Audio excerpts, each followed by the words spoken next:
Smith has produced leaders in the field of education from the time of its founding. 8 of its first 11 graduates became teachers. One of the most notable of Smith's alumni who went into the field of education in the first decades of the 20th century was Elizabeth Irwin, class of 1903, who founded the Little Red Schoolhouse, an extraordinarily important pioneering institution in elementary education. She founded the Little Red Schoolhouse in 1921, and Ileana Jimenez, class of 1997, teaches there today. Education has been a very important part of Smith's curriculum from its early decades, and indeed the desire to have a laboratory school, both for the psychology department and for the education department, motivated the creation of the campus school in 1926. It's been a really important institution both for the college and for the city of Northampton since that time. Who's the author? That's a great question. The name of the author, I'm going to say, is Mem Fox. I think one of the things that's been very important in education over the last 40 or 50 years is that we have changed our expectations for what we want to accomplish. We now think it's not enough just to give people equal educational opportunity. We're trying to achieve effective education for all kids, and that changes the aims. And we aren't realizing that yet, but we often forget that we've upped the ante in terms of what we expect. And I think that's a continuing challenge that we need to do better on. Go first, and then if he kept them later, then they one of the questions we ask here in our district is, are 100% of the students learning? And if the answer is yes, then we want to know, how do you know that? What's your evidence for that? And if your answer is no, then we want to know, what are you doing about that to change it? And it's really that simple. Are 100% of your students learning? Got all your stuff. How was that homework last night? Yeah, what'd your story look like? Accountability in itself is a wonderful idea, and how that gets translated into policy and how it gets translated into what happens in the classroom is pretty serious. But I think the push for high-stakes testing is draining the lifeblood out of important learning for students. And there's a wonderful quote about the things that are most valued and most important are the hardest to measure. And so when we try to reduce it to measuring these discrete pieces, I think we lose the bigger picture. What we're finding is that there is a lot of talk about education reform, and it's unfortunately focusing on what adults need, on unions versus non-unions, on how long a day things should be for children and that sort of thing. And we really would love to see that reframed to be a discussion about what children need. You can do this one. Oh, I got it. You got it? Yeah. What makes a difference? I think it's really important to acknowledge that, unfortunately, income in many instances is the highest indicator of student success and student achievement. It's something that we need to challenge and something that we need to change, and certainly something we need to work on.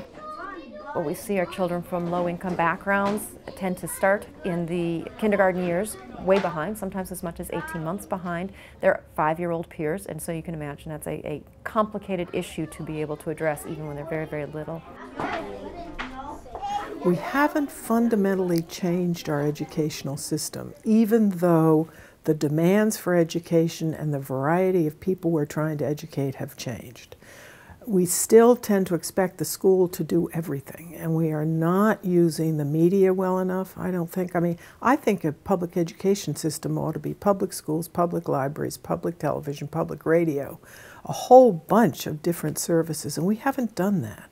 If anything, the Congress today is looking at cutting public television and public radio, and they don't think of them as part of the education system, which is a major problem.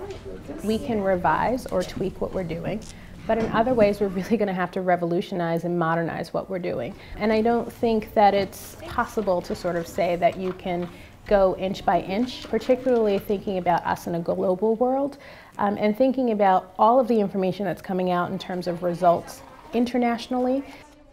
When we're talking about 21st century jobs, we're talking about our students who are competing with globally kids who are able to not just learn English but do the same things that American kids can do.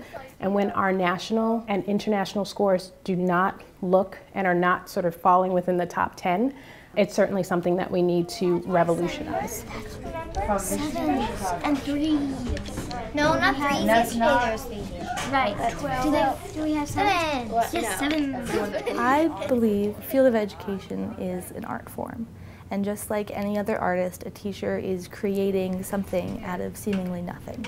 And so it becomes very personal. It's about what you can create in your classroom and the type of learning community that you can create with your students.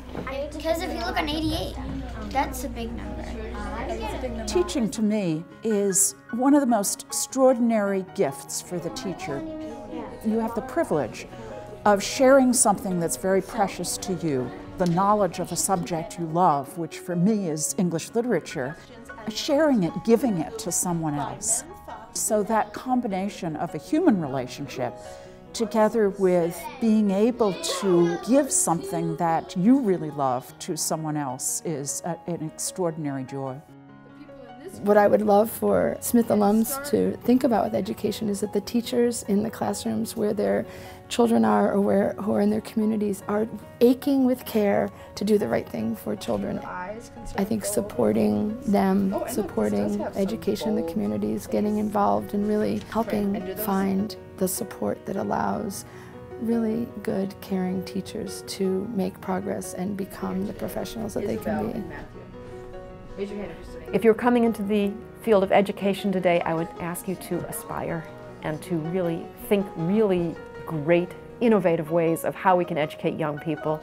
And I would ask people to think really broadly about what children need and how we can best prepare them for a complicated and highly demanding world right now. And there are some really big problems out there, and we're counting on these kids to solve them. So we really need to aspire, and we need to dream for them and with them.